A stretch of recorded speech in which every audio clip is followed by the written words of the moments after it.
மூலமாக ஆண்டவர் ஒவ்வொருவருடைய வாழ்க்கையிலையும் செய்து கொண்டிருக்கிற பெரிய காரியங்களுக்காக ஆண்டவரை நான் துதிக்கிறேன். அதுதான் நமக்கு பெரிய காரியம். Again I want to repeat, இது வந்து ஒரு அகாடமிக் எக்ஸசைஸா இருக்க வேண்டாம், இருக்கக்கூடாது, இருக்காது.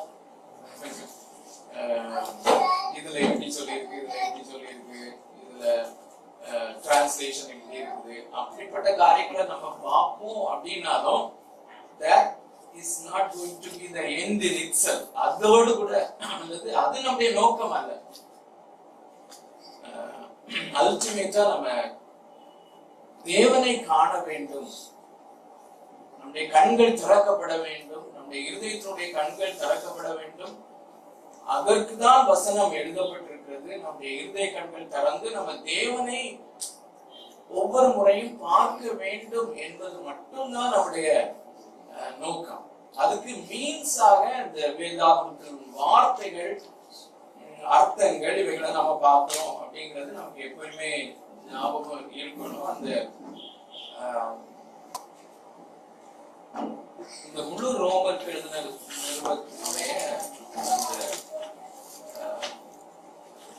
தீம் வேர்ட்ஸ், அதை ஒவ்வொரு வாட்டியும் அதை ஞாபகப்படுத்துறது யோசிக்கலாம். நம்மளும் வந்து ஸ்லோவா டிஃப்ட் ஆகி போக வாய்ப்பு இருக்கு. ஆமா, ரோமர் 11வது அதிகாரம் 36வது வசனம் 11:36. சகலமும் அவராலும்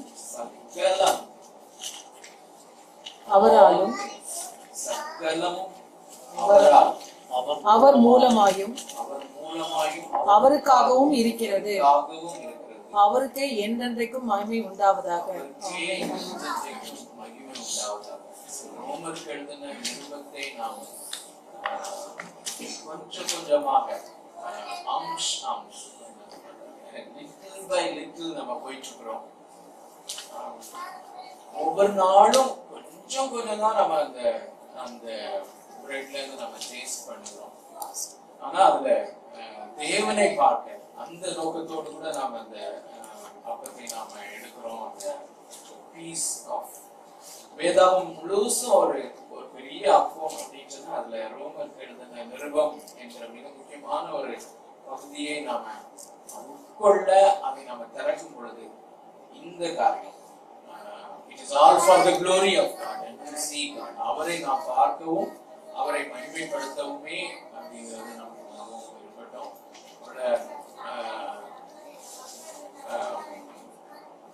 மணிவண்ணன் சம் குரூப்ல ஒரு தேவனுடைய மனுஷனை குறித்து போஸ்ட் பண்ணியிருந்தாரு. அதை நம்ம நினைவுபடுத்தி அவர் சொன்ன ஒரு கொட்டேஷனோட நம்ம ஆரம்பிக்கிறது நல்லதுன்னு சொல்லி இந்த நாளுடைய பைபிள் ஸ்டடி. அவர் வந்து டாக்டர் மார்ட்டின் லாய்டு ஜோன்ஸ், கேள்விப்பட்டிருக்கீங்கன்னு தெரியல. டாக்டர் மார்ட்டின் லாய்டு ஜோன்ஸ் ஒரு பெரிய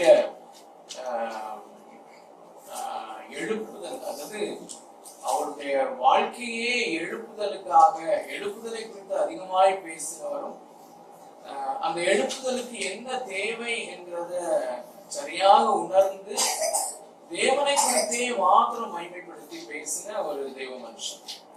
ஸோ அவருடைய அந்த மெசேஜில் ஒரு சாம்பிள் மெசேஜ் அப்படின்னாங்க நினைக்கிறேன். அதை நீங்க முடிஞ்சா உன்னிப்பாக கவனிக்கலாம். ஸோ அவர் இறந்து இன்றைக்கு 38வது வருஷம் இல்ல, 38வது வருஷம்.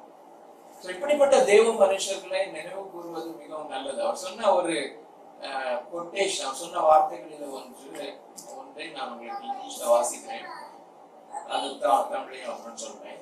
Certain forms of institutionalize in the church that can make the manifestations of the Spirit's power well nigh impossible. என்ன சொல்றாருன்னா, திருச்சபைகளிலே உள்ள ஒரு சில இன்ஸ்டிடியூஷனலைசிங், அதாவது அதை சொல்றது, அதை திருச்சபைகளிலே ஸ்தாபனம் சம்பந்தமான காரியம் அதிகமாய் வரும் பொழுது தேவனாகிய கர்த்தருடைய அல்லது தேவனுடைய ஆவியானவருடைய ஒரு வெளியரங்கமான வெளிப்பாடு வெளிப்பாடை அது இல்லாமலே ஆக்கி விடலாம் என்று சொல்கிறார். இன்னும் அதை தெளிவாக சொல்ல வேண்டுமானா, திருச்சபை அந்த நாட்கள்ல முதல் நூற்றாண்டுல கிறிஸ்தவ திருச்சபை, கிறிஸ்தவ சீஷர்கள் அப்படிங்கிறது சீஷர்கள் தான் சொன்னாங்க. அதுக்கப்புறம் தான் விசுவாசிகள் அப்படிங்கிற பேரே வந்துச்சு. சோ இயேசுவை பின்பற்றுகிறவர்கள், இயேசு கிறிஸ்துவுடைய சீஷர்கள் அப்படின்னு தான் சபையை சொன்னாங்க. சோ சீஷர்களுடைய கூட்டம், சீஷர்களுடைய கூட்டம் தான் சபை. சபைக்கு ஒரு பேர் கூட கிடையாது. சோ பேர் போடுறது அதுதான் ஃபர்ஸ்ட் இன்ஸ்டிடியூஷனலைசிங். அவர் அந்த மார்ட்டின் லாய்ட் ஜோன்ஸ் இன்ஸ்டிடியூஷனலைசிங் அப்படின்னு சொல்ற வார்த்தை எதுல இருந்து ஆரம்பிக்குதுன்னா, முதல்ல சபைக்கு ஒரு போர்டு போடுறது, பேர் வைக்கிறது, ஒரு கமிட்டி ஃபார்ம் பண்றது, அப்புறம் ஒரு லிட்டர்ஜி தொழுகை முறை இப்படி இருக்க வேண்டும், இத்தனை பாடல்கள் இருக்க வேண்டும், பாடல்களுக்கு அப்புறம் இப்படி ஒரு லிட்டர்ஜி இருக்க வேண்டும். இப்படி கொஞ்சம் கொஞ்சமா வந்து அதுக்கு பிறகு சினாடு, அது இது, பிஷப், பாஸ்டர் அப்படிங்கிற பெயர்கள் அப்படியெல்லாம் வரும்போது அதுதான் இன்ஸ்டிடியூஷனலைசிங் அப்படின்னு சொல்றாரு. சோ இந்த இன்ஸ்டிடியூஷனலைசிங் அந்த காரியங்கள் அது இன்னும் சொன்னா நம்ம எக்ஸாம்ஸ் இல்லாட்டி எம்பிடிசி இந்த மாதிரி ஏதாவது ஒரு வரையறைக்குள்ளே நம்முடைய மைண்ட் செட்டை நம்ம கொண்டு வரும்பொழுது அது பரிசுத்த ஆவியானவருடைய அந்த ஆக்சுவலான வல்லமையினுடைய ஒரு வெளிப்பாட்டை, மேனிஃபெஸ்டேஷனை அது இல்லாமலே ஆக்கி விடலாம் அப்படின்னு சொல்றாரு. பரட்சமான ஒரு பயங்கரமான காரணம்.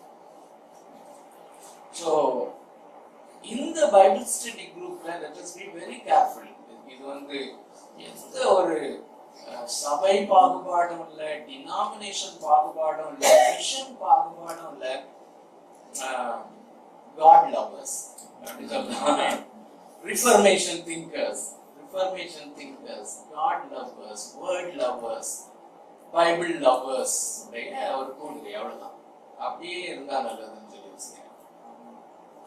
சோ ஏனென்றால் நாம் தேவனாகிய கர்த்தருடைய அந்த பரிசுத்த ஆவியானவருடைய ஆக்சுவல் பவர் மேனிஃபெஸ்டேஷனை நம்ம காண விரும்புகிறோம்.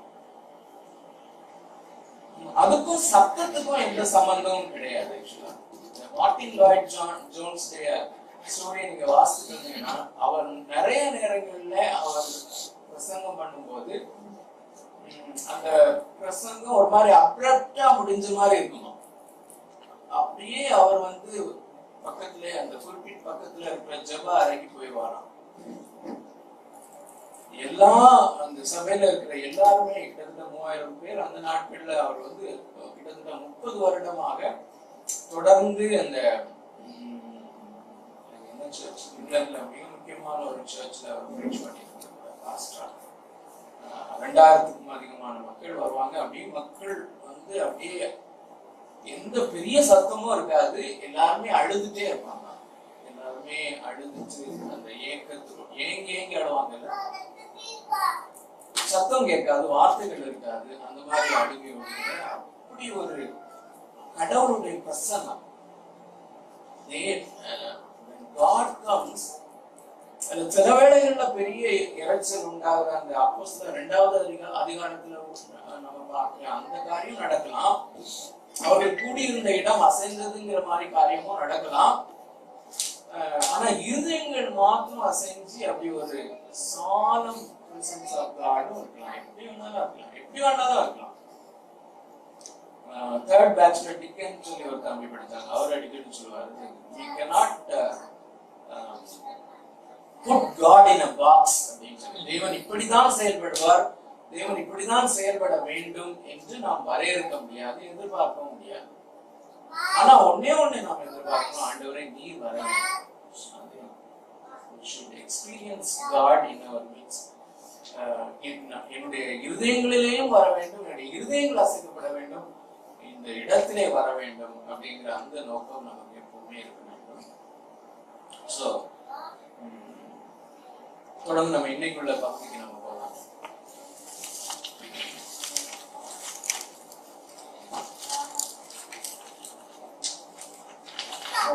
யாரும் காணாம படிச்சது அந்த 3 வசனங்கள் தான். 4வது வசனத்துல நம்ம நிக்கிறோம். முதல் 3 வசனங்களையும் கண்டிப்பா சொல்லணும்னு சொன்னா எனக்கு கூட்டத்துல சொன்னா அந்த மெமரைசிங் எஃபெக்ட் அதிகமாகும் விரும்புறவங்க சொல்லலாம் கண்டிப்பா.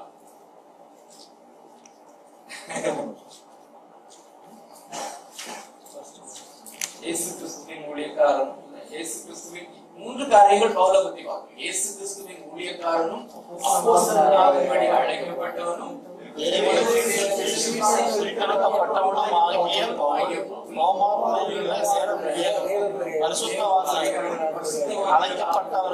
அனைவருக்கும் நம்முடைய தேவனாலும் கர்த்தராகிய இயேசு கிறிஸ்துவினாலும் உங்களுக்கு கிருபையும் சமாதானமும் உண்டாவதாக.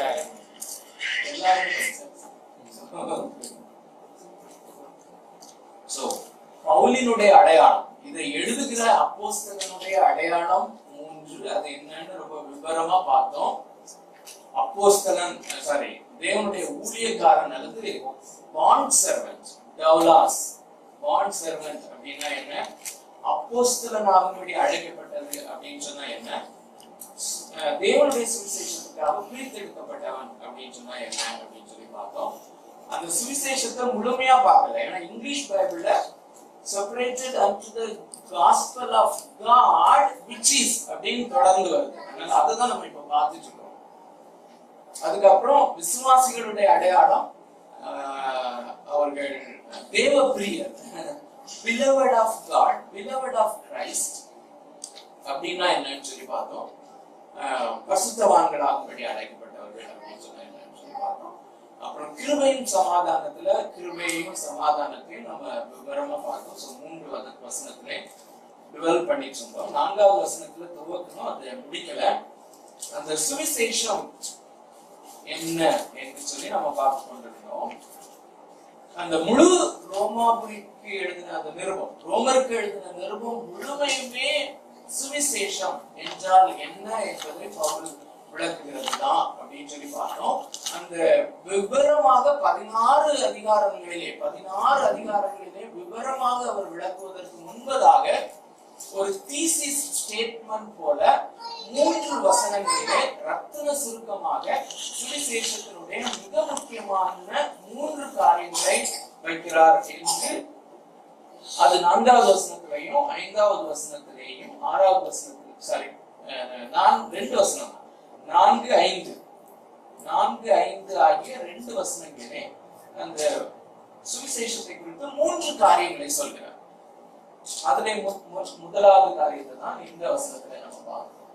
இயேசு கிறிஸ்துவை குறித்து, concerning Jesus Christ, இயேசு கிறிஸ்துவை குறித்து தேவன் தம்முடைய தீர்க்கதரிசிகளின் மூலமாய் பரிசுத்த வேதாகமங்களில் முன்னே நம்முடைய சுவிசேஷத்தை பற்றி வாக்குத்தத்தப்படினபடி கர்த்தராகிய இயேசு கிறிஸ்துவானவர், இயேசு கிறிஸ்துவை பற்றி தேவன் தம்முடைய தீர்க்கதரிசிகளின் மூலமாய் பரிசுத்த வேதாகம் நம்முடைய தீர்க்கதரிசிகளின் மூலமாய் பரிசுத்த வேதாகமங்களில் முன்னே நம்முடைய சுவிசேஷத்தை பற்றி. சோ 3 ரெஃபரன்ஸ், அதாவது 3 வார்த்தைகள் ஒரே வசனத்துல திரும்ப திரும்ப this is God's gospel அப்படிங்கறது சொல்றதுக்கு பயன்படுத்துறாரு. ஒண்ணு இயேசு கிறிஸ்துவை குறித்து தேவன் அப்படின்னு சொல்லி வெளிப்படையா சொல்றாரு. நம்முடைய தீர்க்கதரிசிகளின் மூலமாய் பரிசுத்த வேதாகமங்களின் முன்னே நம்முடைய சுவிசேஷம். சோ God's gospel அப்படிங்கிறது ரொம்ப மிக முக்கியமாக நம்ம கவனிக்க வேண்டிய ஒரு காரியம். அப்புறம் வாக்குத்தத்தம் பண்ணினபடி அப்படின்னு சொல்லி இந்த வாக்குத்தத்தத்தை குறித்து தான் நம்ம பார்த்துட்டு இருந்தோம் ஆக்சுவலா. சோ அதையும் நம்ம கொஞ்சம் தொடர்ந்து நம்ம போகலாம். சோ வாக்குத்தத்தங்களிலெல்லாம் வாக்குத்தத்தம். இன்னொரு காரியம் நம்ம பார்த்தோம், வேதாகமம் முழுசும் வாக்குத்தத்தம் தான் அப்படின்னு சொல்லி. வேதாகமத்தையே இன்னொரு வார்த்தையிலே சொன்னால் புக் ஆஃப் ப்ராஃபஸி அப்படின்னு சொல்லலாம், அப்புறம் புக் ஆஃப் ப்ராமிஸ் அப்படின்னு சொல்லலாம். ஆனா இந்த வாக்குத்தத்தத்தை நாம் பயன்படுத்துவதிலே மிகவும் ஒரு குளறுபடி நம்முடைய திருச்சபைகளில் இருக்கிற அப்படின்னாலே அதை இன்னும் சற்று ஆழமாக பார்க்கலாம் அப்படின்னு சொல்லி நம்ம பார்த்தோம். வாக்குத்தத்தங்களில் எல்லாம் பிரதானமான வாக்குத்தத்தம் என்று ஒன்றை பார்த்தோம்.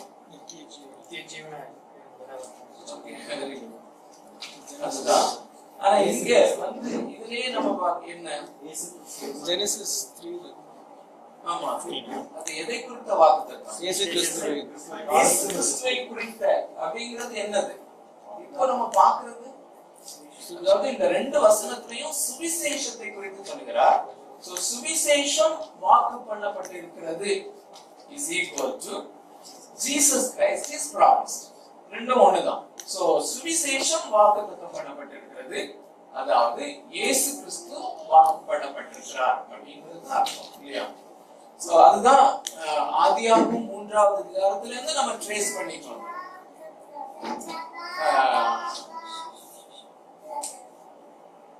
சோ அதுதான் மிகப்பெரிய வாக்குத்தத்தம். மிகப்பெரிய வாக்குத்தத்தம் சுவிசேஷம், மிகப்பெரிய வாக்குத்தத்தம் இயேசு கிறிஸ்து. சோ பெரும்பான்மையான வசனங்கள் வாக்குத்தத்தம் என்று குறிப்பிடப்பட்டிருக்கிற வார்த்தைகள் எல்லாமே பெரும்பான்மையும் இயேசு கிறிஸ்துவை குறிக்கிறதாக இருக்கிறது. மார்க் 1:15 வாசிக்கலாம். இயேசு கிறிஸ்து தாமே தம்மை குறித்து சொல்லுகிற ஒரு காரியம். மார்க் எழுதின சுவிசேஷம் 1வது அதிகாரம் 15வது. காலம் நிறைவேற்று, தேவனுடைய ராஜ்யம் சமீபமாயிற்று, மனம் திரும்பி சுவிசேஷத்தை விசுவாசியுங்கள் என்றார். இயேசு சொல்லுகிற ஒரு காரியம், காலம் நிறைவேறிச்சு. காலம் நிறைவேறிச்சுன்னா என்ன காலம் நிறைவேறிச்சு? நான் வந்து காலம் முடிஞ்சு போச்சு அப்படிங்கறது சொல்லல. வந்து 4000 ஆண்டுகளாக 4000 years நீங்க வெயிட் பண்ணிட்டு இருக்கீங்க. என்று பாவத்திலே மனுஷன் விழுந்தானோ அப்போதிருந்து ஆதாமுக்கு கொடுக்கப்பட்ட அந்த வாக்குத்தத்தம் 4000 ஆண்டுகளாக திரும்ப திரும்ப ரிப்பீட் பண்ணப்படுகிறது. அந்த வாக்குத்தத்தம் ரிப்பீட் பண்ணப்படுகிறது. 4000 ஆண்டுகளாக இந்த காலத்துக்காக, இந்த வாக்குத்தத்தத்துக்காக இஸ்ரவேல் மக்களும் முழு உலகமும் ஏங்கி தவித்துக் கொண்டிருக்கிறது. இப்போ காலம் நிறைவேறிச்சு. தேவனுடைய ராஜ்யம் சமீபமாயிற்று. Kingdom of God is at hand. அதாவது வந்தாச்சுன்னு சொல்லிதான் அர்த்தம் இல்லையா? ஐ திங்க் இங்கிலீஷ்ல இன்னொரு ரெஃபரன்ஸ் சொல்லி நினைக்கிறேன். The time is at hand. வந்தாயிற்று அப்படிங்கிற மாதிரி சொல்றாரு. மனம் திரும்பி சுவிசேஷத்தை விசுவாசிங்கள் அப்படிங்கறத மாத்தி சொன்னா என்ன சொல்லலாம்? இயேசு கிறிஸ்துவை விசுவாசிங்கள். மனம் திரும்பி சுவிசேஷத்தை விசுவாசிங்கள் is equal to மனம் திரும்பி இயேசு கிறிஸ்துவை வாக்குத்தத்தம் பண்ணப்பட்டவரை விசுவாசிங்கள், அல்லது மனம் திரும்பி இன்னொரு இதை சப்ஸ்டிடியூட் பண்ணுங்களேன். என்னோட ரொம்ப க்ளோஸ் ஆவீங்களான்னு சொல்லி பார்க்கலாம். இயேசு சொல்லுகிறார், காலம் நிறைவேறிற்று, மனம் திரும்பி சுவிசேஷத்தை ஏற்றுக்கொள்ளுங்கள் is equal to மனம் திரும்பி இயேசு கிறிஸ்துவை ஏற்றுக்கொள்ளுங்கள், அல்லது மனம் திரும்பி வாக்குத்தத்தத்தை. So promise, வாக்குத்தத்தம் is equal to Christ the person. சுவிசேஷம் is equal to சுவிசேஷம். எல்லாம் மூன்றுமே ஒன்றுதான். சுவிசேஷம் வாக்குத்தத்தமாக கொடுக்கப்பட்டிருக்கிறது. அந்த வாக்குத்தத்தம் கிறிஸ்து, இயேசு கிறிஸ்து. சோ இதுதான் வாக்குத்தத்தங்களில் எல்லாம் வாக்குத்தத்தம். அப்ப இதுக்குள்ள வேற வாக்குத்தத்தங்கள் இருக்குதா? எல்லா வாக்குத்தத்தங்களும் பழைய உடன்படிக்கையின் வாக்குத்தத்தங்களும் புதிய உடன்படிக்கையின் வாக்குத்தத்தங்களும் ஆகிய வேதாகமத்திலே ஆதியாகமத்திலிருந்து வெளிப்படுத்தின விசேஷம் வரைக்கும் சொல்லப்பட்டிருக்கிற எல்லா வாக்குத்தத்தங்களும் இயேசு கிறிஸ்துவுக்கு உள்ளே ஆம் என்றும் ஆமென் என்றும் கன்ஃபார்ம்டா நமக்கு கொடுக்கப்பட்டிருக்கிறது அப்படின்னு சொல்லி பார்த்தோம். So promise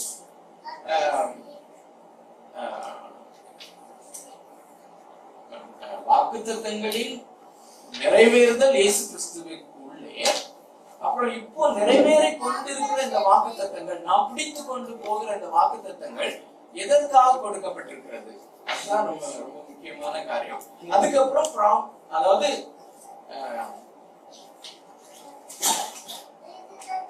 மூன்று நிலைமைகளில நம்ம பார்க்கலாம்.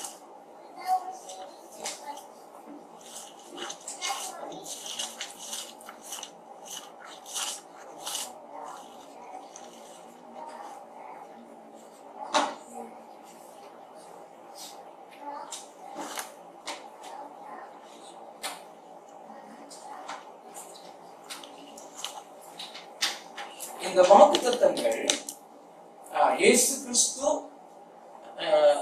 அவரே இயேசுவே சொன்ன வாக்குத்தத்தத்தின் நிறைவேறுதலை நம்ம பார்த்தோம் இல்லையா? மார்க் 1:15 மனம் திரும்பி சுவிசேஷத்தை விசுவாசியுங்கள் அப்படிங்கிறது நம்முடைய சால்வேஷன். அது நாம யூசுவலா சொல்லுகிற அந்த சால்வேஷன் அல்லது past experience, born again experience. அதுக்கப்புறம் இப்போ நம்ம பூமியில வாழ்கிற இந்த வாழ்க்கைக்கு சாங்டிபிகேஷன். இதற்கும் வாக்குத்தத்தம் பயன்படுது. இதற்குத்தான் வாக்குத்தத்தம் பயன்படுகிறது. அதுதான் நம்ம வலியுறுத்தி பார்க்க வேண்டியது. இதற்குத்தான் வாக்குத்தத்தங்கள் கொடுக்கப்படுகிறது. இந்த எப்படி இயேசு கிறிஸ்துவினுடைய முதல் வருகைக்காக 4000 ஆண்டுகள் அந்த வாக்குத்தத்தம் நிறைவேற காத்திருந்து காலம் நிறைவேறிச்சு அப்படின்னு சொல்லி இயேசு அதை முடித்து வைத்தாரோ, அதுபோல நம்ம வாக்குத்தத்தங்களினாலே சஸ்டெயின் ஆகிக் கொண்டிருக்கிறோம். எதற்காக? இன்னும் ஒரு மாபெரும் வாக்குத்தத்தத்தின் நிறைவேறுதலுக்காக அவர் வருவார் என்கிற வாக்குத்தத்தமும், அவர் வரும்போது நம்ம எப்படி மகிமைப்படுத்துவார் என்பதை குறித்த வாக்குத்தத்தம். சோ இந்த ப்ராமிசஸ் வந்து இந்த 3 ஏரியாஸ்ல நமக்கு பயன்படுகிறதற்காக எழுதப்பட்டிருக்கிறது. இந்த உலகத்துல என்னுடைய ப்ரமோஷனுக்கோ வேலைக்கோ அதற்காக அல்ல. பேசிக்கலி அதை வந்து நம்ம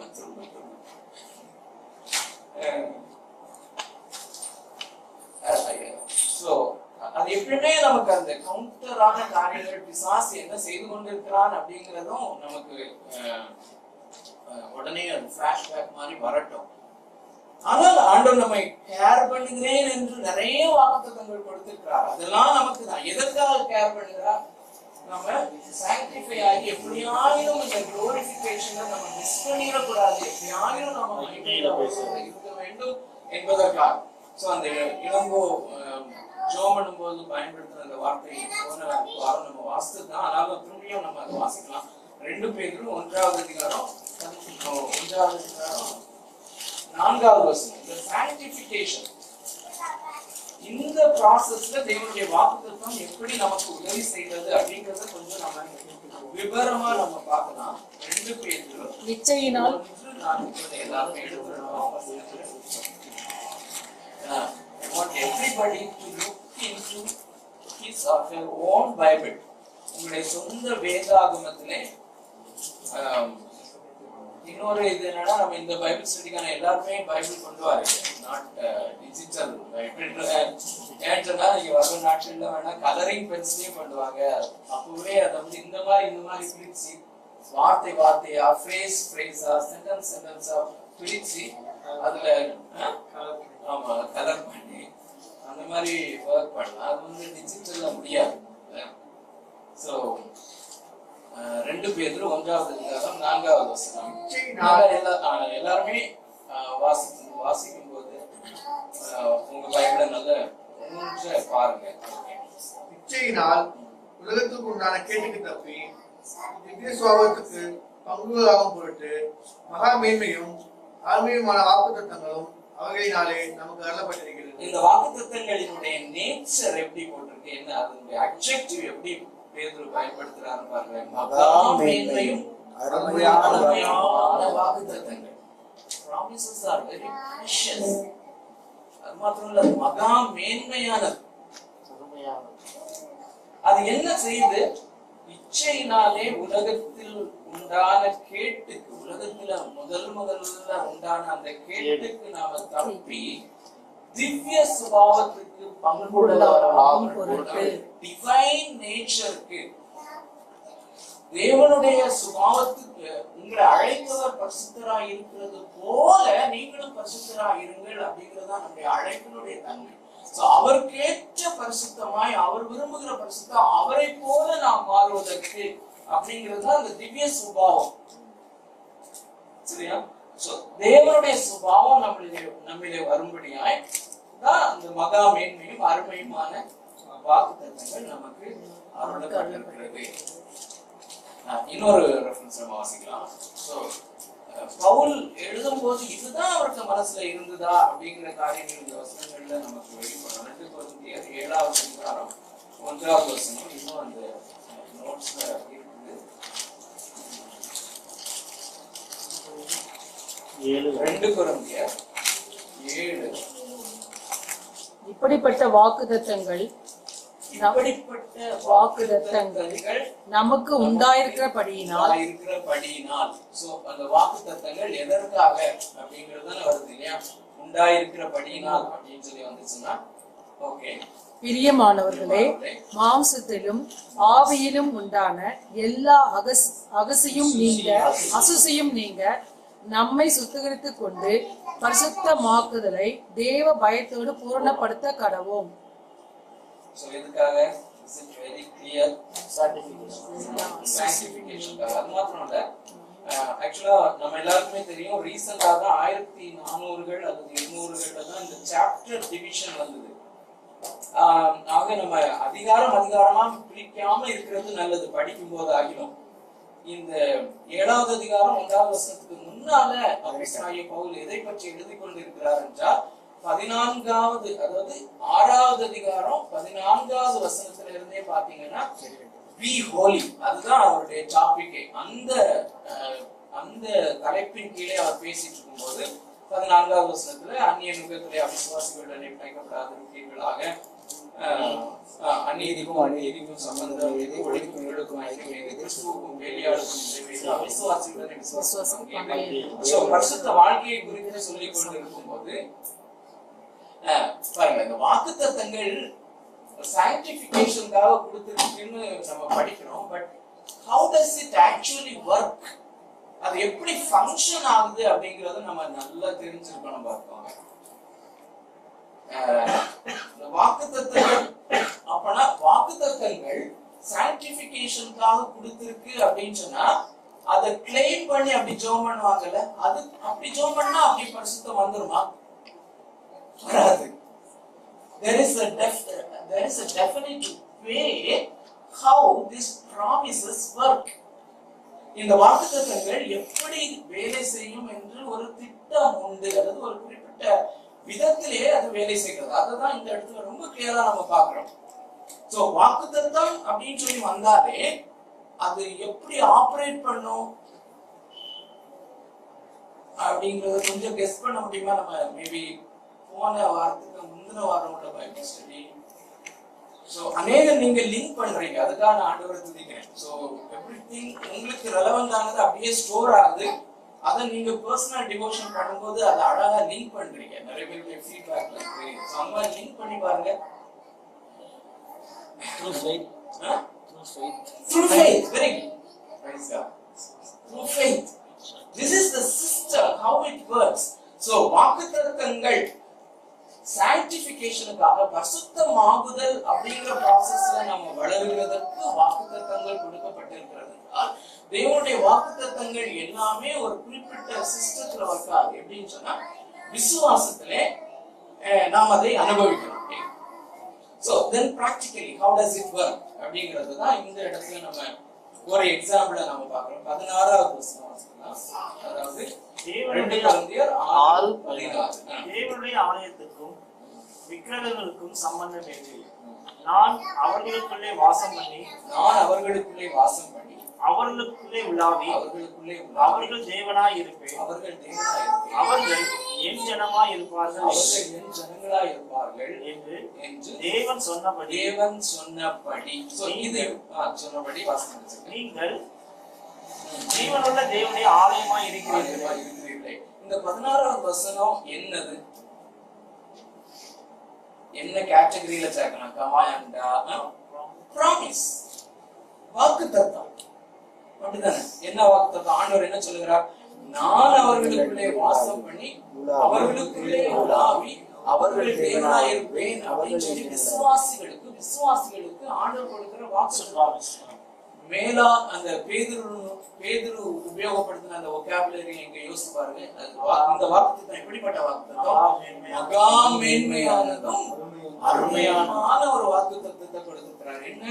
நான் அவர்களுக்குள்ளே வாசம் பண்ணி. It's not easy, it's not an ordinary thing. தேவனாகிய கர்த்தர், அந்த எப்பயுமே தேவன் அப்படின்னு சொல்லும் போது நம்ம எப்பயுமே பயன்படுத்துகிற அந்த இந்த கேலக்சியில மாத்திரம் 400 பில்லியன் ஸ்டார்ஸ், ஒவ்வொரு நட்சத்திரத்துக்கும் பெயர் போட்டு அடைக்கிறவர், ஒவ்வொரு நட்சத்திரங்களும் அவ்வளவு பெருசு, அவ்வளோத்தையும் உண்டாக்கின அந்த தேவன் அவர்களுக்குள்ளே வாசம் பண்ணி அவர்களுக்குள்ளே உலாவி அவர்களுடைய தேவனாக நான் இருப்பேன். I will be their God. The second part of the promise, அவர்கள் என் ஜனங்களா இருப்பார்கள், அவர்கள் என் சொந்த ஜனங்களா இருப்பார்கள் என்று தேவன் சொன்னபடி நீங்கள் ஆலயமா இருக்கிறீர்கள். 17வது வசனம் எப்படி ஆரம்பிக்குதுன்னு பாருங்க. ஆனபடியா. சோ இப்படிப்பட்ட மேன்மையும் மகா மேன்மையும் அருமையான வாக்குத்தத்தம் நமக்கு கொடுக்கப்பட்டிருக்கிறபடியால், ஆனபடியால் நீங்கள் அவர்கள் நடுவில் இருந்து புறப்பட்டு பிரிந்து போய் அசுத்தமானதை தொடாதிருங்கள் என்று கர்த்தர் சொல்கிறார். This is how the promise works. So இந்த 16வது வசனத்திலே எழுதப்பட்டிருக்கிற வாக்குத்தத்தத்தை நாம் விசுவாசிக்கும் போது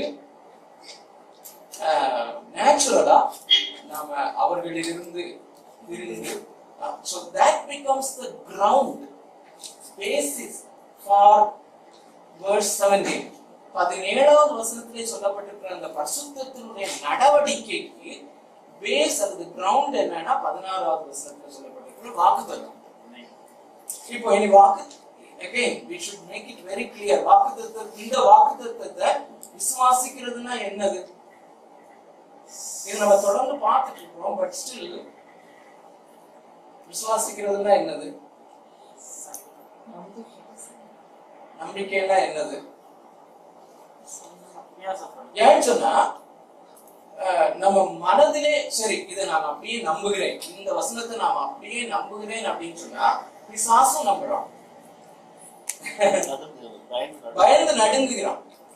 பிசாசு சொல்றான், நீ தேவனுடைய இயேசு கிறிஸ்து இந்த உலகத்துல வந்து பிசாசு வரட்டும் போது பிசாசு சொல்றான், நீ தேவனுடைய கிறிஸ்து என்று சொல்லி, தேவனுடைய குமாரன். அப்ப அவனுக்கு ட்ரூத் நல்லா தெரியுது, தேவனுடைய குமாரனாகிய கிறிஸ்து அப்படிங்கறத நல்லா நம்புறான், விசுவாசிக்கிறான். அப்ப நம்மளும் அதே மாதிரி நம்பி என்ன பிரயோஜனம்? எப்படி அது கிரியையில வரும்? கிரியை தான் இது இல்ல, விசுவாசத்தின் கிரியை அப்படிங்கறத 2 தெசலோனிக்கர் 1:11 ரொம்ப விவரமா பார்த்தோம். நம்முடைய கிரியைகள் ஒவ்வொரு நாளும் செய்யறது விசுவாசத்தின் கிரியையாகத்தான் இருக்க வேண்டும் என்று. சோ இந்த இப்ப வாசித்ததுல பாருங்களேன், 17வது வசனம் விசுவாசத்தின் கிரியை தான். பட் அந்த விசுவாசம் கிரியையாக இப்படிப்பட்ட பரிசுத்த கிரியையாக வெளிப்படுவதற்கு இடையில என்ன நடக்குது? ஆக்சுவல் விசுவாசம்னா என்ன?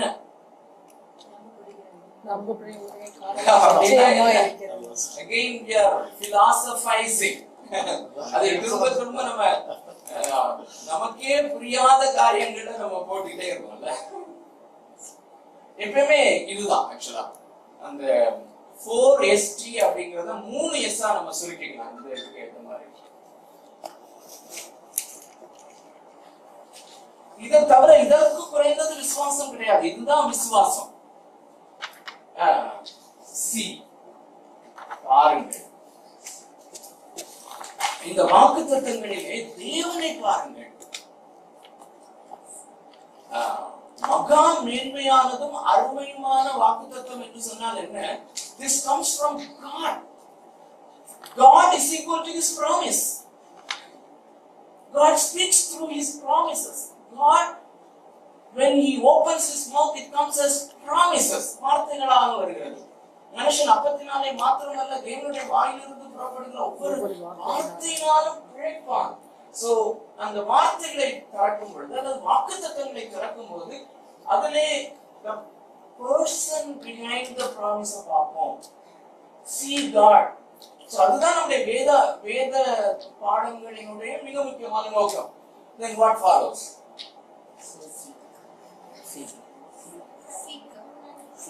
அதெல்லாம் முந்தி வந்துருது, அதை விட்டுட்டேன். சீக்கிங் தான் முதல்ல, தேடுறது. அதுக்கு நமக்கு சேவல்.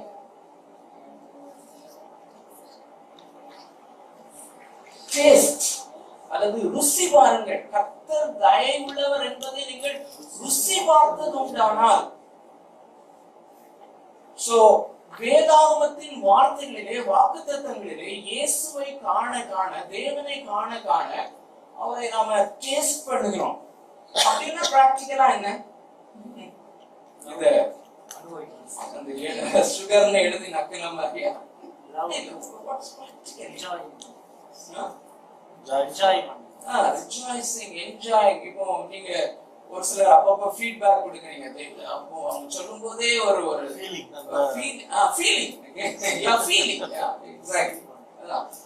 Feeling God. இந்த பைபிள் ஸ்டடிக்கு இன்னொரு பேர் நான் வைக்கணும்னு யோசிக்கும் போது God talk, God feel.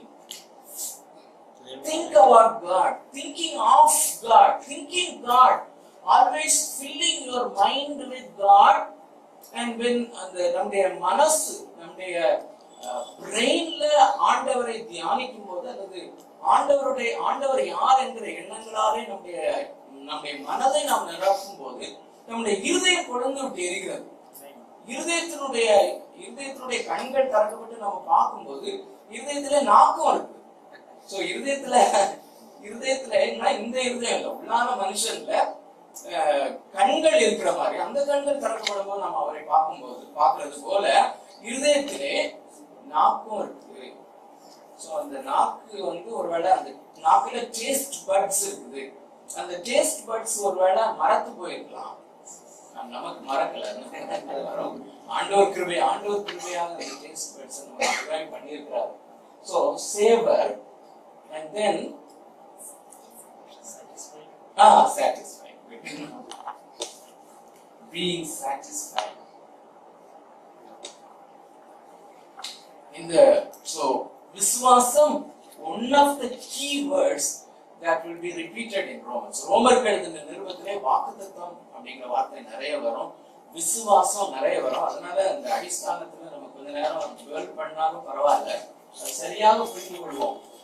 So இதற்கு குறைந்த விசுவாசம் இதுதான் விசுவாசம். சோ பிசாசு அல்லது சாத்தானுக்கு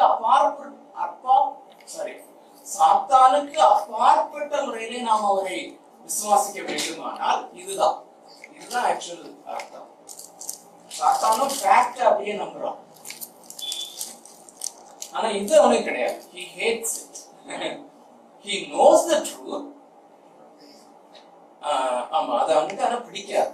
வேப்பங்காய் மாதிரி கசக்கிற ஒரு காரியம். சோ இப்போ நீங்க லிங்க் பண்ணி பாருங்க, ஆபிரகாமின் விசுவாசத்தை குறித்து கொஞ்ச நேரம் நம்ம டுவெல் பண்ணோம் போன வாரத்துல. சோ ஆபிரகாம் ஈசாக்கை பலி செலுத்த போகும்போது ஈசாக்கு இப்படியே திரும்ப வருவான் அப்படிங்கிறது விசுவாசம் கிடையாது. இந்த ஈசாக்கு செத்து போனாலும் பரவாயில்ல, ஈசாக்கே இல்லாம இருந்தாலும் பரவாயில்ல, தேவன் அவர் அருளிய வாக்குத்தத்தம் அதை நான் பார்த்துட்டேன். I'm seeing God, I'm savoring Him, I'm tasting Him, I'm fully satisfied in God. எனக்கு ஆண்டவரே போதும், வேற எதுவுமே வேண்டாம் அப்படின்னு சொல்றதுதான் விசுவாசம். அதான் விசுவாசம். எனக்கு ஆண்டவர் போதும், இந்த உலகத்துல உள்ள எந்த காரியமுமே வேண்டாம் அப்படின்னு சொல்றதுதான் விசுவாசம். இப்போ அந்த சாங்டிஃபிகேஷன்ல இது எப்படி ஒர்க் ஆகுது அப்படிங்கறத நம்ம பார்த்துட்டு இருந்தோம். இந்த 6வது அதிகாரம் 16, 17 ஒரு நல்ல எக்ஸாம்பிள். இது மாதிரி நிறைய எக்ஸாம்பிள்ஸ் நீங்க பார்க்க முடியும். இங்க நம்ம இந்த பைபிள் ஸ்டடியில வெறும் கீயை தான் எடுத்துட்டு போறோம். நீங்க இதை வச்சு உங்களுடைய பர்சனல் டிவோஷன் எல்லாத்தையுமே நீங்க திறக்கலாம். அதே சப்ஜெக்டினுடைய தொடர்ச்சி தான் 7வது அதிகாரத்துல முதல் வசனத்துல வாசித்தோம். இப்படிப்பட்ட வாக்குத்தத்தங்கள் நமக்கு உண்டாயிருக்கிறபடியினால் எல்லா அசுசியும் நீங்க நம்மை சுத்திகரித்துக் கொண்டு பரிசுத்தமாகுதலை தேவ பயத்தோடு பூரணப்படுத்துகிறோம். இன்னொரு நல்ல எக்ஸாம்பிள பார்ப்போம். எபிரேயருக்கு எழுதின நிருபம்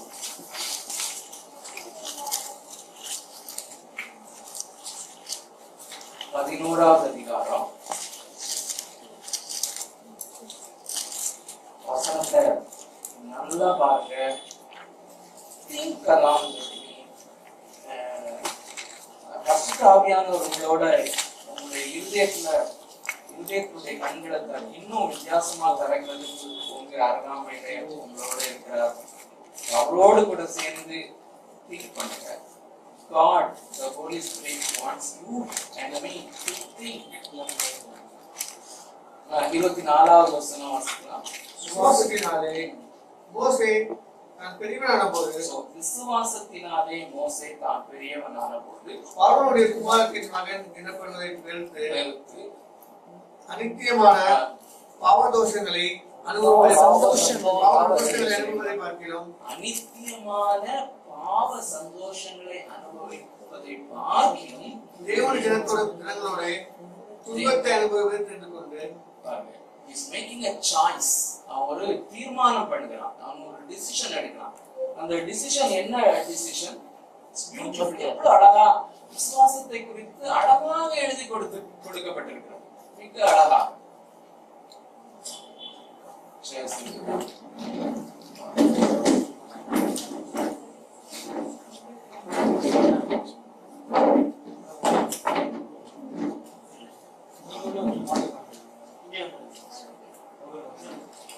எபிரேயர் எழுதின நிருபம் 11வது அதிகாரம் 24, 25, 26 வசனங்களை விசுவாசத்தாலே 25 வாசிக்கலாம். அநித்தியமான பாவ சந்தோஷங்களை அனுபவிப்பதை பார்க்கிலும் மோசே எடுத்த தீர்மானம் அல்லது ஒன்ன விட்டுட்டு அவன் இன்னொன்னு அவன் சூஸ் பண்றான், தெரிந்து கொண்டான் அப்படின்னு போடுறான். தேவனுடைய ஜனங்களோடு துன்பத்தை அனுபவிப்பதையே தெரிந்து கொண்டு எதை விட்டு அவன் நித்தியமான பாவ சந்தோஷங்களை அனுபவிப்பதை பார்க்கிலும் தேவனுடைய ஜனங்களோட துன்பத்தை அனுபவிப்பதை தெரிந்து கொண்டான். எதனால? What made him? விசுவாசத்தினால. சோ நம்முடைய தலைப்பு எதுல நம்ம பார்த்துட்டு இருக்கோம்னா, வாக்குத்தத்தங்களை விசுவாசிக்கிறது நம்முடைய அன்றாட பரிசுத்த வாழ்க்கைக்கு எப்படி ஹெல்ப்ஃபுல்லா இருக்குது. மகா மேன்மையும் அருமையுமான வாக்குத்தத்தங்கள் நம்முடைய பரிசுத்த வாழ்க்கைக்கு என்று கொடுக்கப்பட்டிருக்கிறது. அது எப்படி ஃபங்க்ஷன் ஆகுது அப்படின்றதுதான் நம்ம பார்த்துட்டு இருக்கிறோம். நம்ம பொதுவா பார்க்கிறது விசுவாசத்தினாலே அதை பெற்றுக்கொள்ளுதல், அதிலே பெற்றுக்கொள்ளுதல், அது விசுவாசத்தினாலே பொருட்களை பெற்றுக்கொள்ளுதல், பணத்தை பெற்றுக்கொள்ளுதல் அப்படிங்கிற மாதிரி போயிட்டு இருக்கும் போது எவ்வளவு ஒரு ஆப்போசிட்டான ஒரு காரியம் இங்கே சொல்லப்படுகிறதுன்னு சொல்லி பாருங்க. அதுவும் நமக்கு தேவையான இதுதான் நமக்கு தேவை அப்படிங்கறத எப்படி நீங்க பாக்குறீங்க அப்படிங்கறதா காரியம். விசுவாசத்தினாலே அவன் அநித்தியமான பாவ சந்தோஷங்களை அனுபவிப்பதை பார்க்கணும் தேவனுடைய ஜனங்களோட. ஓகேவா? சோ இந்த விசுவாசம் என்ன செய்த அவனுடைய வாழ்க்கையில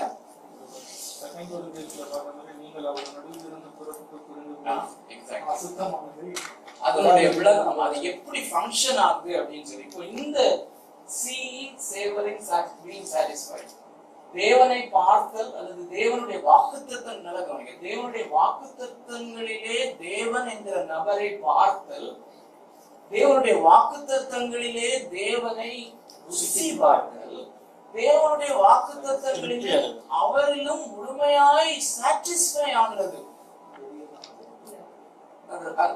அந்த வசனத்தை வாசலாம் நினைக்கிறேன். சங்கீதம் 63 4ST நம்ம படிக்கும்போது அது ஸ்டெப் பை ஸ்டெப் பார்த்தோம். அட்லீஸ்ட் அந்த சாட்டிஸ்ஃபைடாவது நம்ம பார்க்கணும். சங்கீதம் 63வது அதிகாரத்துல இந்த 3 எஸ்ஸும் ரொம்ப விளக்கமா சொல்றாரு. இன்னொரு விதத்திலே சொன்னால் இந்த சங்கீதம் 63 நமக்கு விசுவாசம் என்றால் என்ன என்று போதிக்கிறது. அது மாத்திரம் இல்ல, சங்கீதம் 63 ரட்சிப்பு என்றால் என்ன என்பதை போதிக்கிறது. இந்த சங்கீதம் 63 அப்படியே ஒரு பெரிய ட்ரெஷர். அதுல அந்த சொல்றத நம்ம பார்க்கலாம். 2வது வசனம், இப்படியே பரிசுத்த ஸ்தலத்தில் உம்மை பார்க்க ஆசையாய் இருந்து ஒரு வல்லமையையும் ஒரு மகிமையும் கண்டேன். எப்பயுமே தேவனை பார்த்தல் அப்படின்னு சொன்னா அவருடைய வல்லமை, அவருடைய மகிமை, அவருடைய இரக்கம், அவருடைய எல்லாமே நமக்கு தெரியும். எபிசில உள்ளவங்களுக்கு மகிமை என்ன என்றால் என்ன அப்படின்னு டெஃபினிஷன் தெரியும். சோ இதைத்தான் அவர் பார்க்க ஆசையா இருந்து பார்த்தேன் அப்படின்னு சொல்றாருல்ல, கண்டேன். எப்படி பார்த்திருப்பாரு? தேவனுடைய வசனம் தான். ஏன்னா தேவனுடைய வசனத்தை தாவீதை போல ருசி பார்த்த வேற யாரையும் நம்ம பார்க்க முடியாது. வசனம் தேனிலும் தேனூட்டிலிருந்து ஒழுகும் தெளிவான. சோ பரிசுத்த ஸ்தலத்தில் நான் வரும்போது உம்மை பார்க்க ஆசையா இருந்து உமது வல்லமையும் உமது மகிமையும் கண்டேன் அப்படின்னு சொல்லும்போது தேவனுடைய வசனத்திலே தேவனுடைய மகிமையை பார்த்தாரு. பார்த்துட்டு அடுத்த ஸ்டெப்புக்கு போறாரு. எப்படி சேவர் பண்றாரு, எப்படி அதை ருசி பார்க்கிறார். 4-5 வசனம். என் ஜீவனுள்ள 3-5 வசனம். ஜீவனை பார்க்கிலும் உமது கிருபை நல்லது. So, இதுதான் பார்த்துக்கோங்க விசுவாசம். Thy loving kindness is better than life. அப்படின்னா என்ன அர்த்தம்? இந்த உலகத்தில் எனக்கு இருக்கிற எல்லா சௌகரியங்களை காட்டிலும் உமது அன்பு, நீர் என்னை நேசிக்கிறீர் என்பதுதான் எனக்கு மிகுந்த நல்லது அப்படின்னு சொல்றாரு. இந்த உலகத்தை பார்க்கிலும் இந்த உலகத்தினுடைய காரியங்களை பார்க்கிலும் உம்முடைய லவ்விங் கைண்ட்னஸ் எனக்கு நல்லது அப்படின்னு சொல்லி அதை எப்படி அதுல ருசி பார்க்கிறது, எப்படி அதுல சாட்டிஸ்ஃபை ஆகுறாரு அப்படிங்கறது 5வது வசனத்துல நிலத்தையும் கொழுப்பையும் உண்டது போல என் ஆத்துமா திருப்தியாகும். என் ஆத்துமா அப்படி my soul is fully satisfied. வேற எதுவுமே எனக்கு வேண்டாம் அப்படின்னு சொல்லி, எனக்கு வேற இந்த உலகத்துல எதுவுமே கிடைச்சாலும் சரி கிடைக்காட்டாலும் சரி இது எனக்கு போதும் அப்படிங்கிறது எது மாதிரி இருக்கு? நிலத்தையும் கொழுப்பையும். நிலம்னா என்ன?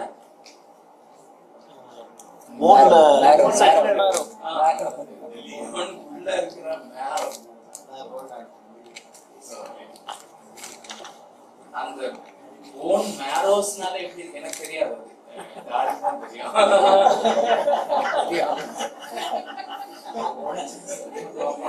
ஏன்னா நான் லேட்டர் ஸ்டேஜ்ல தான் நான்வெஜ் சாப்பிட ஆரம்பிச்சேன். மேரேஜுக்கு பிறகுதான் நான்வெஜ் சாப்பிட ஆரம்பிச்சேன். ஆனா இப்போ சாப்பிட்டாலுமே வெறும் ஃபிளஷ் மாத்திரம் தான் சாப்பிடுவேன். ஸோ எங்கேயாவது சிக்கனோ மட்டனோ சாப்பிட போனோம்னா அவ என்ன செய்வான்னா எல்லாத்தையும் அவ எடுத்துட்டு ஃப்ரெஷ்ஷை மாத்திரம் பிச்சு எனக்கு போட்டுட்டு எலும்பு எல்லாத்தையும் மாத்திரம் எடுத்து அந்த எலும்பை அவ சாப்பிடுற விதமே வித்தியாசமா இருக்கும். உடைச்சி தள்ளி இன்னும் சில பேர் இருக்காங்க, சாம்பல் மாதிரி ஆயிரும் அந்த ஹீப் ஆஃப் ஆஷஸ் மாதிரி அந்த எலும்பெல்லாம் ஆகி உள்ளுக்குள்ள இருக்கிற அந்த நிலம். அவங்களுக்கு அப்படி சாப்பிடுறவங்கள்ட்ட தான் கேட்கணும் என்ன டேஸ்ட் அப்படின்னு. அப்படி டேஸ்ட் ஆகி அப்பாடா அதுல சாட்டிஸ்ஃபை ஆகாது இல்ல, இன்னும் சாப்பிடணும்னு இருக்கும். அதுக்கப்புறம் அது டைஜஸ்ட் ஆகிட்டு அடுத்தது எப்போ வரும்? பட் இந்த சாட்டிஸ்ஃபேக்ஷன் அது இல்ல. விசுவாசம் அப்படின்னு சொன்னா satisfied in you Lord அப்படிங்கிறதுதான் விசுவாசம். அதுதான் ஆபிரகாமுக்குள்ள இருந்தது. சோ பாருங்களேன், ஈசாக்கு போனாலும் பரவாயில்ல, I am satisfied with my God. அதான் faith. இந்த ஈசாக்கு திரும்பியும் கூட்டி போற திரும்பியும் வருவான், அது faith கிடையாது. அது that is not faith. இப்படிப்பட்ட விசுவாசம் தான் அவனுக்குள்ள இருந்தது. சோ இப்போ இது இந்த எபிரேயர் 11வது அதிகாரத்திலே மோசே இவர்கள் எல்லாரும்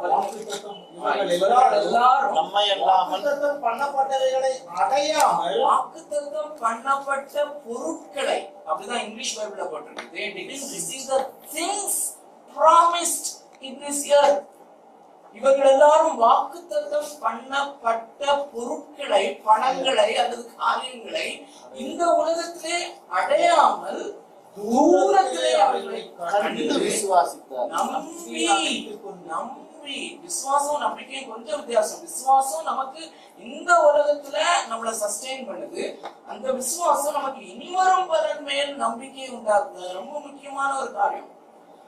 அந்த நம்பிக்கையை அவங்க அணைத்து கொண்டு பூமியில எப்படி வாழ்ந்தாங்க? பூமியில இதெல்லாம் கிடைச்சி வாழ்ந்தாங்களா? அந்நியரும் பாப்புலர் சர்ச் அண்டர்ஸ்டாண்டிங்க்கும் இதுக்கும் எவ்வளவு பிளைனா வித்தியாசமா இருக்குதுன்னு சொல்லி பாருங்க. So where are we going? அதாவது நம்மளை யார் நடத்திட்டு இருக்கிறார்? நம்ம எதிர்ச்சவங்களை the Holy Spirit of God as God of the Bible or something else. So so இந்த இடத்துல again 26வது வசனத்துல சொல்றோம், இனிவரும் பலன் மேல் நோக்கமாயிருந்து இனிவரும் பலனை நோக்கமாயிருந்து எகிப்தில் உள்ள பொக்கிஷங்களிலும் அல்லது இந்த உலகத்தில் உள்ள பொக்கிஷங்களிலும் கிறிஸ்துவின் நிமித்தம் வரும் நிந்தையை அதிக பாக்கியம் என்று எண்ணினான். நிந்தைய பாக்கியம் என்றார். நிந்தையே பாக்கியம். பாக்கியம்னா என்ன? அகைன் நம்ம தமிழ் வார்த்தை நம்ம படிக்கிறோம். பாக்கியம்னா என்ன? ஆசீர்வாதம். ஆசீர்வாதம் அது இங்கிலீஷ்ல blessed அப்படின்னு சொல்லி நிறைய இடத்துல வருது. ஆனா blessedனா என்ன அர்த்தம் ஆக்சுவலா? அந்த பாக்கிய வசனங்கள் போட்டிருக்காங்க. ஆவியில் எளிமை உள்ளவர்கள் பாக்கியவான்கள். அது எல்லா அதுல எல்லா இங்கிலீஷ்ல blessed are you who are poor in spirit. That means ஆசீர்வதிக்கப்பட்டாச்சு. ஆக்சுவலா அது makarios அப்படிங்கிற Greek word. happy are you. சில குட் நியூஸ் பைபிள்ல அப்படியே போட்டிருக்கோம். happy are you when you are poor in spirit. happy அப்படினா நம்முடைய பிரெயினுக்கு அது அண்டர்ஸ்டாண்டபிளா இருக்கும். சோ எகிப்தில் உள்ள பொக்கிஷங்களிலும் சந்தோஷம் வரும் நிந்தையை அதிக சந்தோஷம் அதுதான் நீங்க சப்ஸ்டிடியூட் பண்ணணும். அதிக பாக்கியம்னா கிறிஸ்துவின் வார்த்தை வரும் நிந்தை நமக்கு சந்தோஷமா இருக்குதா அப்படின்னா விசுவாசம் ஒர்க் ஆகுது. சோ அந்த விசுவாசம் இருந்ததுனால இதுதான் அதுல முக்கியமான நம்ம கவனிக்க வேண்டிய காரியம். இந்த தேவன் பேரில் விசுவாசம் அல்லது இந்த மூன்று காரியங்களும் அனித்தியமான பாவ சந்தோஷங்களை விட்டு விடுவதற்கு நமக்கு பயன்படுகிறது. அது கிளியர் தான். இல்ல சோ இங்கிலீஷ்ல நல்ல வேர்டு போட்டிருக்காங்க, fleeting pleasures of sin. அனித்தியமான பாவ சந்தோஷங்களை நாம் விட்டு விடுவதற்கு நமக்கு பயன்படுகிறது. இதுல இருந்து நான் அடுத்த ஸ்டெப் போறதுக்கு எனக்கு முடியல. இதை இன்னும் பட் நீங்க இதை வீட்டுக்கு எடுத்துட்டு போய் இன்னும் இந்த பெர்ஸ்பெக்டிவ்ல நீங்க தொடர்ந்து தியானிச்சுட்டு ஆண்டவருடைய காரியங்களை செய்வார். 1 யோவான் 2:25 நீங்க மென்ஷன் பண்ணுங்க வாக்குனா அந்த வாக்கு தான் ஜீவனை கொடுப்பேன் என்பதை வாக்கு நித்திய ஜீவனை அளிப்பேன் என்பதே அவர் நமக்கு செய்த வாக்குத்தத்தம். இப்போ present aspect and future aspect இருக்கும்.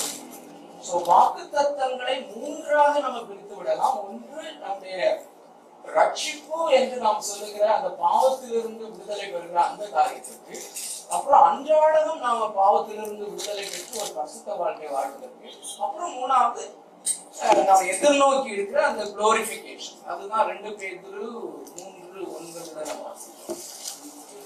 இது நமக்கு தெரிஞ்ச ஒரு பேசேஜ் தான். நம்ம வாசிக்கலாம்.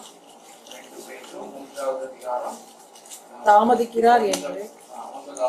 தாமதிக்கிறார் என்று சிலர் எண்ணுகிறபடி கர்த்தர் தமது வாக்குத்தத்தத்தை குறித்து தாமதமாயிராமல் ஒருவரும் கெட்டு போகாமல் எல்லோரும் மனம் திரும்ப வேண்டுமென்று விரும்பி நம்மேல் நீடிய பொறுமையுள்ளவராய் இருக்கிறார். நாம் ரட்சிக்கப்படுவதற்கு மிக பெரும் வாக்குத்தத்தமாகிய சுவிசேஷம், மிக பெரும் வாக்குத்தத்தமாகிய இயேசு கிறிஸ்து நமக்காக கொடுக்கப்பட்டிருக்கிறார். அவரை விசுவாசித்து நாம் அந்த வாக்குத்தத்தத்திற்கு உள்ளே வரும் பொழுது ஏராளமான அருமையானதும் மகா மேன்மையானதுமான வாக்குத்தத்தங்கள் நம்முடைய பரிசுத்த வாழ்க்கைக்கு என்று கொடுக்கப்பட்டிருக்கிறது. அதுதான் இந்த உலகத்தில் நடக்குது. அது முடிந்து நாம் மகிமைப்படுத்தப்படும் போது, அது மகிமையை பிரவேசிக்கும் போது இன்னும் ஏராளமான ஃபியூச்சரை குறித்த வாக்குத்தத்தங்கள் நமக்கு உண்டு. சோ இவைகள் இவைகளிலே ஏற்படுகிற அந்த நம்பிக்கை, அந்த நம்பிக்கையில் தான் நமக்கு சந்தோஷம் இருக்கிறது. So joy in hope. So இந்த sanctification லைஃப்ல நம்ம போகும்போது ஒருவேளை ஒரு சிலருக்கு ஒருவேளை டவுட் இருக்கலாம். அப்படின்னா நம்ம இந்த உலகத்தில் உள்ள காரியங்கள் எதுக்குமே வாக்குத்தத்தத்தை பயன்படுத்தக்கூடாதா? பயன்படுத்த வேண்டும். அதுக்கு சாம்பிளான காரியங்கள் மத்தேயு 6:25 மிக நன்றாக தெரிந்த ஒரு காரியம் தான். ஆகையால் எண்ணத்தை உண்போம், எண்ணத்தை குடிப்போம் என்று உங்கள் ஜீவனுக்காகவும் எண்ணத்தை உறுப்போம் என்று உங்கள் சரீரத்துக்காகவும் கவலைப்படாதிருங்கள் என்று உங்களுக்கு சொல்கிறேன். ஆகாரத்தை பார்க்கலும் ஜீவனும் உரையை பார்க்கலும் சரீரமும் விசேஷித்தவர்கள் அல்லவா?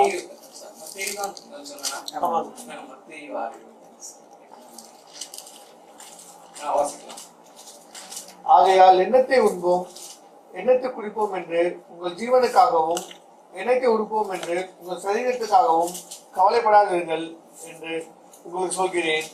ஆகாரத்தை பார்க்கிலும் ஜீவனும் உரையை பார்க்கிலும் சரீரமும் விசேஷித்தவர்கள் அல்லவா? சோ இதுல ஆண்டவர் என்ன சொல்றாரு? ஆண்டவராகிய இயேசு என்ன சொல்றார்? Do not worry. சோ இது எப்படி இந்த வாக்குத்தத்தம்? ஆகையால் எண்ணத்தை உண்போம் எண்ணத்தை குடிப்போம் என்று உங்கள் ஜீவனுக்காகவும் உடுக்கிற காரியத்துக்காகவும் சரீரத்துக்காகவும் நீங்கள் கவலைப்படாதிருங்கள் அப்படின்னு சொன்னா இயேசு என்ன சொல்லுகிறார்?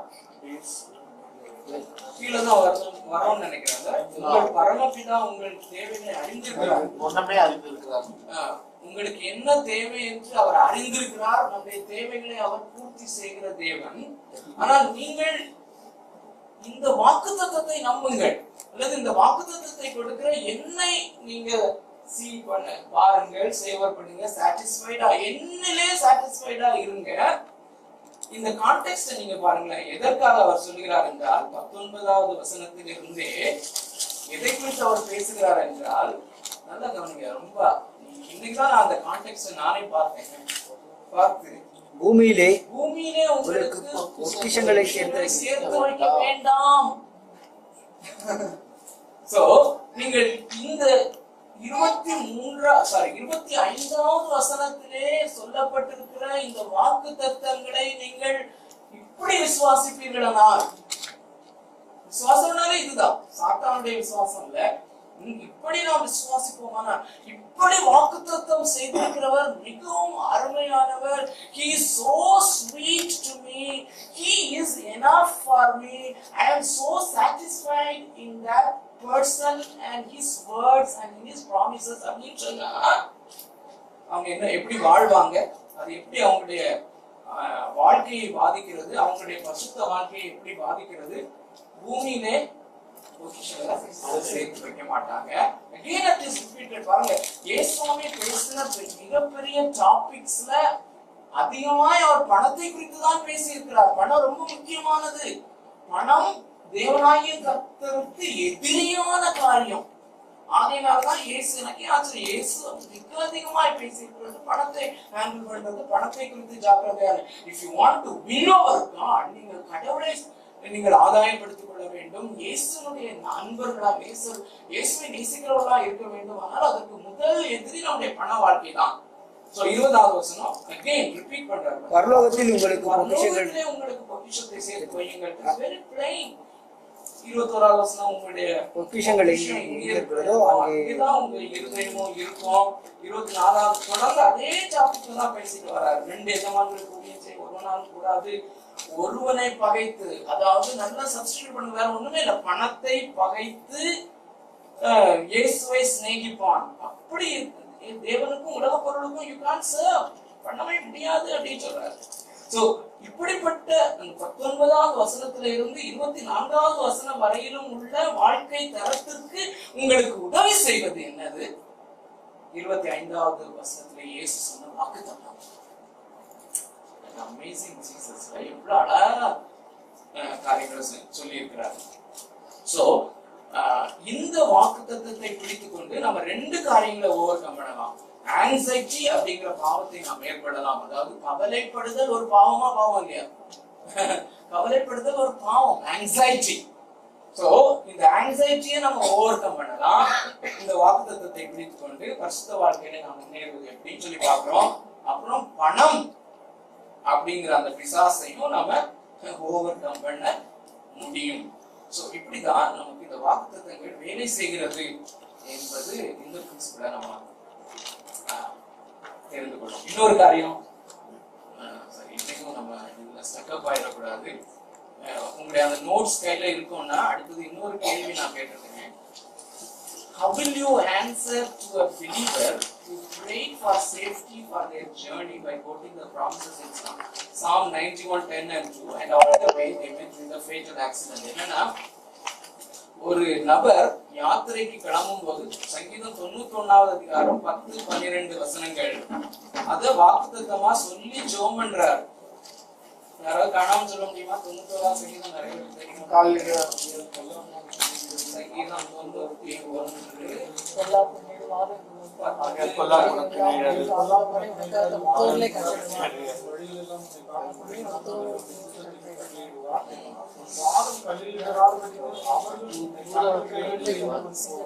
இந்த வாக்குத்தத்தங்களை சொல்லி ஜெபம் பண்ணிட்டு அவர் வந்து கார்ல டிரைவ் பண்ணி போயிட்டு இருக்கும் போது ஒரு ஃபேட்டல் ஆக்சிடென்ட்ல அவர் இறந்து போனார்.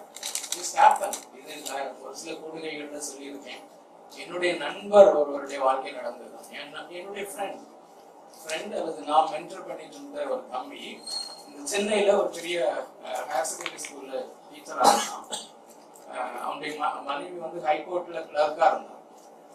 ஸோ ரெண்டு பேருக்கும் 2 வாலிப பசங்க, 2 டீனேஜ் பாய்ஸ். ஒருத்தர் +2 ரிசல்ட்டுக்காக வெயிட் பண்ணிட்டு இருந்தான், இன்னொருத்தர் 9th படிச்சுட்டு இருந்தான். இவங்க 4 பேரும் வந்து புதுசா கார் வாங்கியிருந்தாங்க, எலக்ட்ரிக் கார். ஸோ அதுல கன்னியாகுமரி டிஸ்ட்ரிக்ட்ல இருந்து வரும்போது அவங்க இது ஜெபம் பண்ணியிருக்காங்க. ஜெபம் பண்ணியிருக்காங்க என் ஃப்ரெண்ட். ஆனா வர வழியில ஆக்சிடென்ட் ஆகி அப்பாவும் அம்மாவும், அதாவது என்னுடைய ஃப்ரெண்டும் அவருடைய மனைவியும் ஸ்பாட்ல இறந்துட்டாங்க. 2 வாலிப பசங்கள்ல +2 படிக்கிற பையன் கேட்ட கேள்விதான் இது. அங்கிள் அப்பா கிளம்பும் போது இந்த வசனத்தை சொல்லிதான் ஜெபம் பண்ணாரு, அப்புறம் ஏன் இப்படி வந்துச்சு? என்ன பதில் சொல்லுவோம்? வாக்குத்தத்தம், claiming the promises. How does it work? So இது வந்து சைட் பை சைடு உங்களுக்கு இந்த கேள்வி வந்திருக்கலாம், இல்லாட்டி வராம இருக்கலாம், தெரியாது.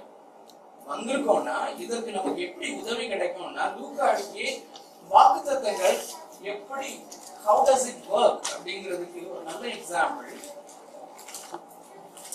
லூக்கா எழுதின சுவிசேஷம் 21வது அதிகாரம்.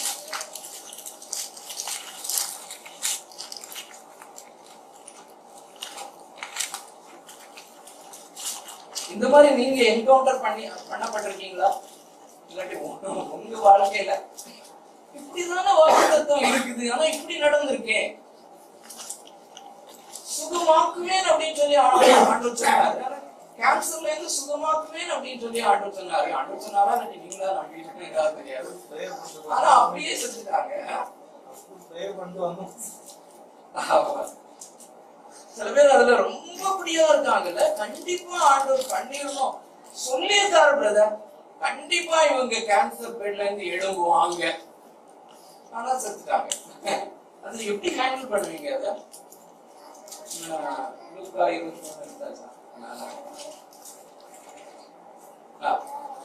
நல்லா கேர்ஃபுல்லா வாசிங்க, நானே கேள்வி கேட்போம். தேவனுடைய ராஜ்யத்திலே சாரி, லூக்கா எழுதின சுவிசேஷம் 21வது அதிகாரம் 14-17-18.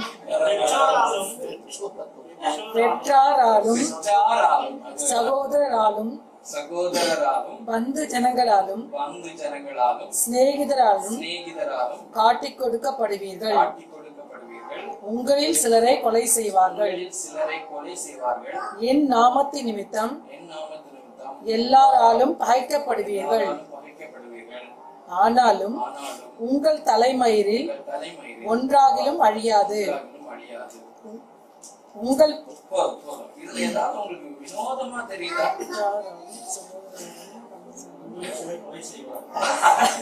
உங்களில் சிலரை கொலை செய்வார்கள், ஆனாலும் உங்கள் தலைமயிரில் ஒன்றாகிலும் அழியாது. Jesus is saying, மகா ஞானம் என்றாலே அவரிடத்திலே இருந்துதான் வருகிறது. ஒரு தாம் ஒருவரே ஞானம் உள்ளவர். தேங்க்யூ. அப்படிப்பட்ட இயேசு சொல்லுகிறது வேடிக்கையாக இருக்கிறதா அப்படின்னு தெரியல. உங்களில் சிலரை கொலை செய்வார், அந்த ஃப்ரேஸ மாத்திரம் எடுங்க, அப்படிதான் சொல்றாரு. கண்டினியூட்டி அப்படிதான் வருது. உங்களில் சிலரை கொலை செய்வார்கள், ஆனாலும் உங்கள் தலைமையில் ஒன்றாகிலும் அழியாது. எப்படி இந்த வாக்குத்தத்தத்தை நீங்கள் அண்டர்ஸ்டாண்ட் பண்ணுவீங்க? This is how every promise works. இந்த உலகத்துக்கு அடுத்து ஏதோ ஒரு காரியம் உங்களுக்கு நமக்கு கொடுக்கப்பட்டிருக்கிறது என்றால் அதை இப்படித்தான் நாம் புரிந்து கொள்ள வேண்டும். எப்படி புரிந்து கொள்ள வேண்டும்? கேன்சர் வந்து சாவோம், கேன்சர் வந்து ஒருவேளை சாவோம், ஆனாலும் நாம் சாக மாட்டோம். எந்த கிறிஸ்தவனுக்கும் மரணமே கிடையாது. You don't die. என்னை விசுவாசிக்கிறவன் மரித்தாலும் பிழைப்பான். இன்னொரு இடத்துல there is no death அப்படிங்கிற மாதிரி கூட இருக்கு. அவன் பிழைத்திருப்பான். He always lives. அப்ப எதுக்கு நாம பயப்படணும்?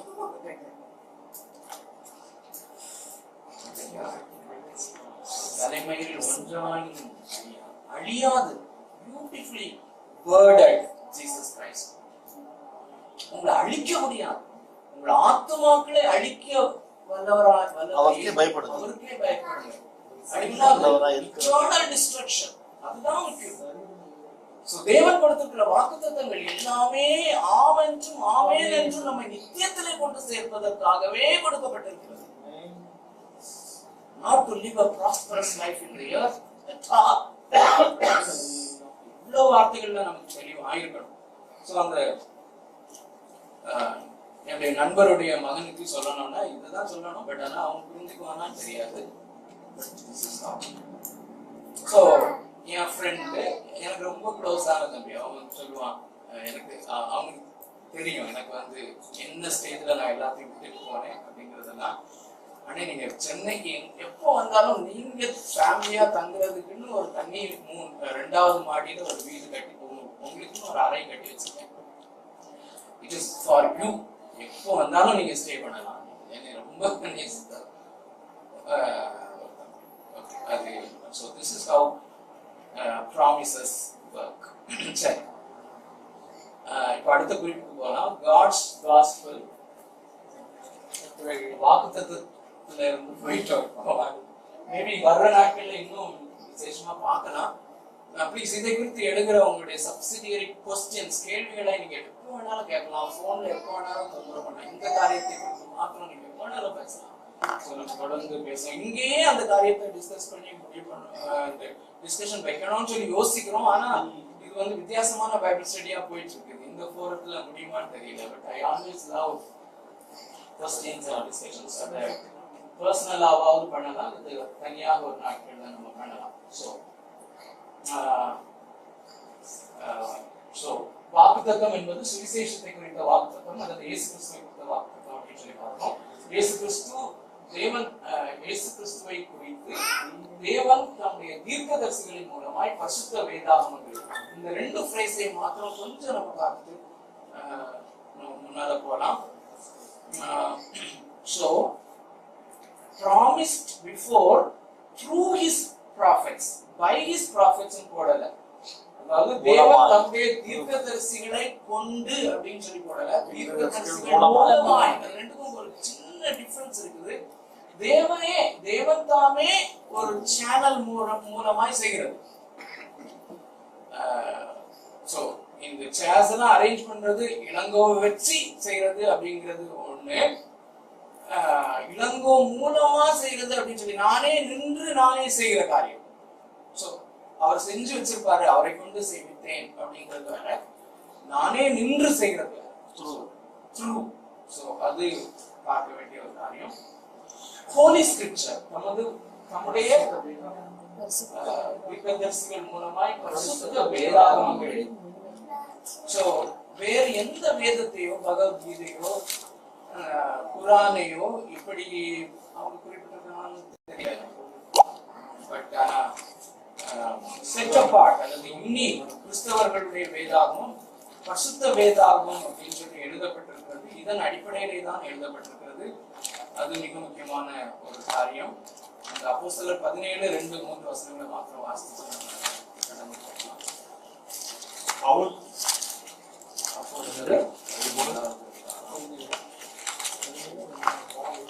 பவுல் தன் அவர்களிடத்தில் போய் 3 ஓய்வு நாட்களில் வேதவாக்கியங்களின் நியாயங்களை எடுத்து அவர்களுடன் சம்பாஷித்து கிறிஸ்து பாடப்படுவோம், மரித்தோருக்கு எழுந்திருக்கவும் வேண்டியதென்றும் நான் உங்களுக்கு அறிவிக்கிற இந்த இயேசுவே கிறிஸ்து என்று காண்பித்து இந்த பவுலப்போஸ்தலன் சுவிசேஷத்தை நல்லா கவனிங்க. சுவிசேஷத்தை யூதர்களுக்கு பேசினாலும் சரி, புறஜாதியாருக்கு பேசினாலும் சரி, வேத வாக்கியங்களின்படிதான் இயேசு வந்தார் அப்படிங்கறத தெளிவா சொல்லியிருக்கிறார்.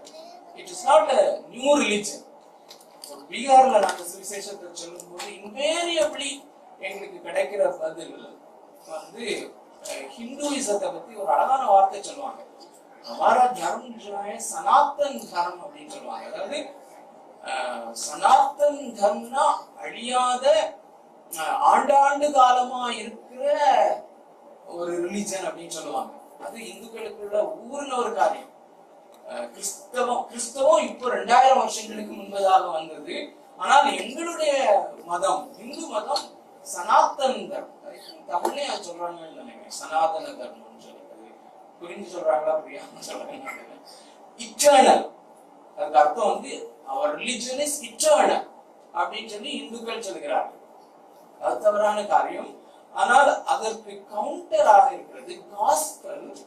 2000 ஆண்டுகளுக்கு முன்பதாக வந்ததல்ல, உலகம் தோன்றுவதற்கு முன்னதாகவே தேவனாகிய கர்த்தர் சிருஷ்டிகர்த்தாவுடைய மைண்ட்ல உண்டான பிளான், ஆதிகால முதல் அடக்கமாயிருந்த ரகசியம், அதை சொல்வதில் பவுல் வந்து ரொம்ப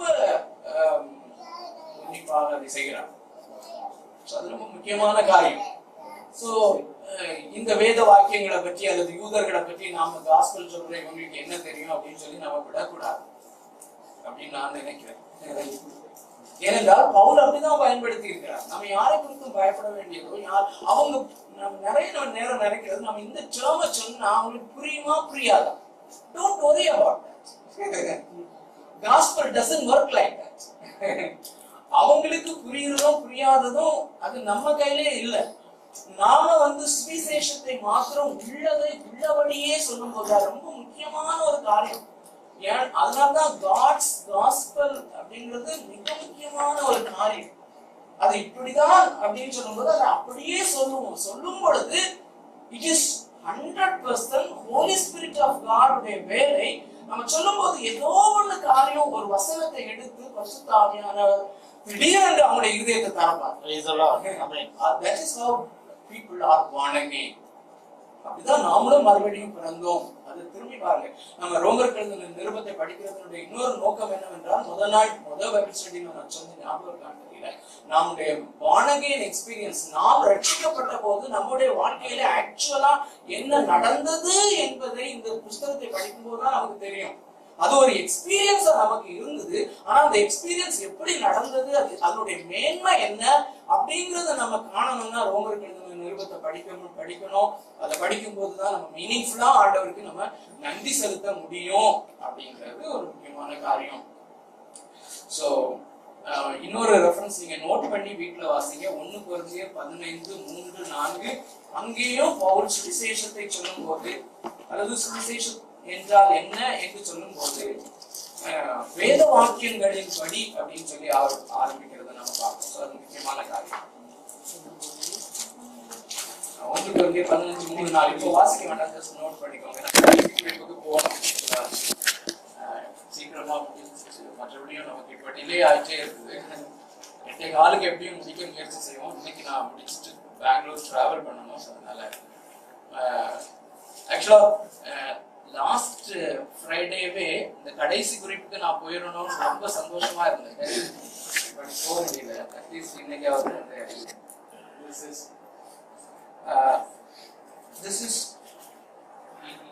இந்த குறிப்பு இயேசு கிறிஸ்துவை குறித்து தேவன் தம்முடைய தீர்க்கதரிசிகள் மூலமாய் பரிசுத்த வேதாகமங்களில் முன்னே தம்முடைய சுவிசேஷத்தை பற்றி வாக்குத்தத்தம் பண்ணினபடி கர்த்தராகிய இயேசு கிறிஸ்துவானவர். சோ டு ஸ்டார்ட் வித் ஒரு கேள்வி உங்களிடத்துல. ரட்சிப்பு அப்படின்னு சொல்லும்போது நீங்க நம்ம எல்லாருமே ரட்சிக்கப்பட்டிருக்கிறோம். அந்த காலத்துல இருக்கிற எல்லாருமே நம்ம ரட்சிக்கப்பட்டிருக்கிறோம். ரட்சிப்பு அப்படின்னு சொன்னோம்னா which part of salvation makes you more happy? அதாவது புரிஞ்சதா? salvation is a package of blessing. ரட்சிப்பு அப்படிங்கிறது ஒரு பேக்கேஜ். அதோட அந்த ரட்சிப்போட சேர்ந்து அந்த ரட்சிப்பு அப்படிங்கிறதுக்கு உள்ள நிறைய குட்டி குட்டி ஆசீர்வாதங்கள் இருக்குது. அதுல எந்த ஆசீர்வாதம், எந்த காரியத்தை நீங்க நினைக்கும் போது அந்த எந்த காரியம் உங்களை மிக அதிகமாய் சந்தோஷப்படுத்துகிறது? இருதயம்